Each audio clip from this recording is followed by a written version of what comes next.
হৈ কেনে খিলঞ্জীয়া মুছলমানৰ মাজত অত্যাচাৰ কৰি আছে আৰু এই দালাল যিটো টংকে ডেকাৰ এটা নিজা কিবা সংগঠন আছে সেই টংকে ডেকাই যোৱাকালি আমাৰ খিলঞ্জীয়া মুছলমান এজনক কাণত ধৰাই উঠা বহা কৰাৰ লগতে তাক শাৰীৰিকভাৱে গোটেই কাপোৰ খুলি তাক মৰেল পুলিচিং কৰি তাক প্ৰহাৰ কৰিছে আৰু তেওঁ বাৰ বাৰ কৈছে যে মোৰ ঘৰ কলিতাকুছিত হয়, বেছি দূৰত নহয়।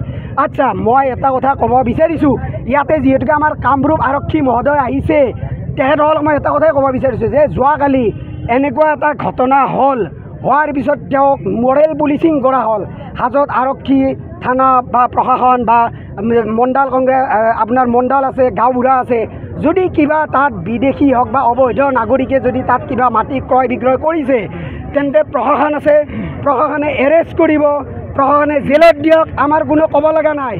আমাৰ কোনো বাংলাদেশীৰ পক্ষত নাই, আমি কোনো অবৈধ নাগৰিকৰ পক্ষত নাই, আমি কোনো সন্দেহযুক্ত নাগৰিকৰ পক্ষত নাই।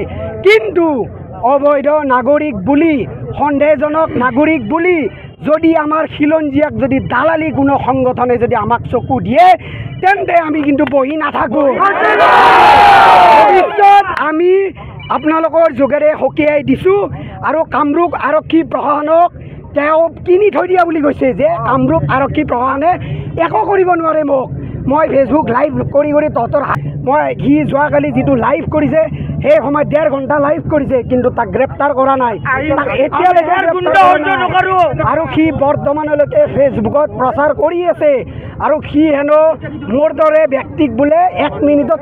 গতিকে মই ৰাইজক কথাটো আপোনালোকৰ জৰিয়তে অৱগত কৰিলোঁ, মোৰ গাত 1 বিন্দু তেজ থকালৈকে মই খিলঞ্জীয়া মুছলমানৰ হৈ মই মাত দি যাম আৰু সদায় যাম। আজি আপোনালোকৰ সংবাদ মাধ্যমৰ যোগেৰে সকীয়াই দিছোঁ যে টংকে ডেকাৰ এই দালালি আৰু যদি সি দ্বিতীয়বাৰ আমাৰ খিলঞ্জীয়া গাঁৱত যদি ভৰি দিয়ে তেন্তে সি এই মানে তেখেতৰ যিটো ব্যৱস্থা হ'ব এইটো মানে আমি আৰু এতিয়া আৰু নকওঁ, আৰু এইটো সময়ে উত্তৰ দিব। আজি আমি এটা কাৰ্যসূচী কৰিছোঁ যে যোৱাকালি যিটো আমাৰ খিলঞ্জীয়া ল'ৰাক আচলতে সংবাদ মাধ্যমত এটা ভুল বাতৰি প্ৰচাৰ কৰা হৈছে, তেওঁলোকে ৰাতিপুৱা কি কৰিছে যে খিলঞ্জীয়া মুছলমানে অবৈধ বাংলাদেশীক মাটি বিক্ৰী কৰাৰ নামত দালালি কৰিছে। আচলতে সেয়া নহয়, মাটিটো ম্যাদী মাটি বিক্ৰী কৰা হৈছিলে। মুস্তাকিম নামৰ ল'ৰাজনে যি 2জন মানুহে মাটি কিনিছিলে সেই 2জন ব্যক্তি চিনাকি মানুহ আৰু মুস্তাকিমৰ ঘৰ কলিতাকুছি আৰু একাধিৰ ঠাই মাত্ৰ 1 কিলোমিটাৰ ডিষ্টেঞ্চ, গতিকে মানুহ চিনাকি হ'ব পাৰে। গতিকে তাত কি কৰিছে, কেইজনমান বিজেপি নেতাও থকা বুলি আমি গম পাইছোঁ। সেই বিজেপি নেতাটোৱে মাজতে দালালি কৰিব নোৱাৰি আমাৰ মাজত সাম্প্ৰদায়িক সংঘৰ্ষ লগোৱাৰ এক প্ৰচেষ্টা চলাই আছে। গতিকে মই এটাই অনুৰোধ জনাইছোঁ কামৰূপ আৰক্ষী প্ৰশাসনৰ লগতে হাজো আৰক্ষী থানাক, এই যি 2জন দালাল টংকে ডেকাক যাতে অতি শীঘ্ৰে গ্ৰেপ্তাৰ কৰে। আজি যদি আমাৰ কোনোবা এজনে যদি মৰেল পুলিচিং কৰিলে হয়, আপোনালোকৰ সংবাদ মাধ্যমত যদি প্ৰচাৰ কৰিলে হয়, আমি কিন্তু জেলত থাকিলে হয়। কিন্তু কাৰ সাহসত, কাৰ ক্ষমতাৰ বলিয়ান হৈ এই টংকে ডেকাই ফেচবুক লাইভ কৰি মুছলমান মানুহক অত্যাচাৰ কৰিব পৰা হ'ল? খিলঞ্জীয়া মুছলমানক অত্যাচাৰ কৰাৰ অধিকাৰ ক'ত পালে? হাজো আমাৰ পঞ্চতীৰ্থ, আমাৰ হিন্দু মুছলমানৰ মিলনৰ তীৰ্থভূমি।